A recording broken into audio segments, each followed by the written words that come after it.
یہ ایک روشن اور خوشگوار صبح تھی۔ سورج کی نرم کرنیں کھڑکی سے اندر آ رہی تھی اور کمرے میں ہلکی سی روشنی پھیلا رہی تھی۔ حسن علی بستر سے اٹھا تو اس کے چہرے پر خوشی جھلک رہی تھی۔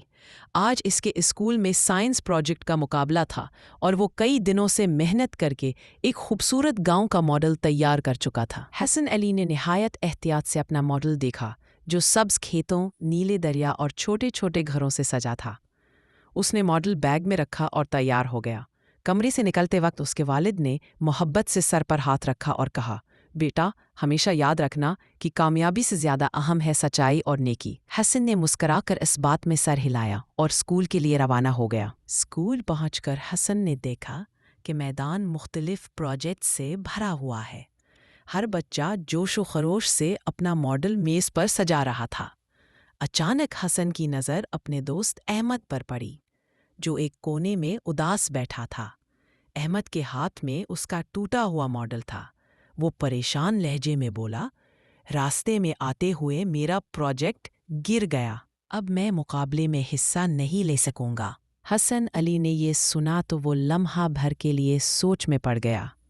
اس نے اپنے ماڈل کو دیکھا اور پھر دل ہی دل میں فیصلہ کیا کہ وہ اپنے دوست کی مدد کرے گا۔ اس نے اپنے ماڈل کا ایک حصہ نکال کر احمد کو دے دیا تاکہ وہ اپنا پروجیکٹ مکمل کر سکے۔ جب مقابلہ شروع ہوا تو ججز ہر بچے کے پروجیکٹ کا بغور جائزہ لے رہے تھے۔ حسن کا ماڈل اب مکمل نہیں تھا، مگر وہ پرسکون کھڑا رہا۔ جب ججز نے احمد کا پروجیکٹ دیکھا تو وہ بہت متاثر ہوئے، مگر احمد نے شرمندگی کے ساتھ سچائی بیان کی، سر، اس ماڈل میں حسن علی نے میری مدد کی ہے، اگر یہ مکمل ہے تو صرف اس کی وجہ سے۔ یہ سن کر ججز نے حیرت اور خوشی کا اظہار کیا۔ انہوں نے حسن کو بلایا اور کہا، تم نے اپنی جیت قربان کر کے اپنے دوست کی مدد کی۔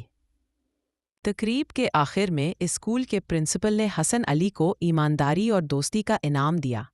بچوں نے زوردار تالیاں بجائیں اور حسن کے چہرے پر خوشی کی روشنی صاف نظر آ رہی تھی۔ گھر واپس جا کر حسن نے پورا واقعہ والد کو سنایا۔ والد نے اسے گلے لگایا اور کہا، بیٹا، تم نے آج ثابت کیا کہ اصل جیت دل جیتنے میں ہے، نہ کہ صرف انعامات میں۔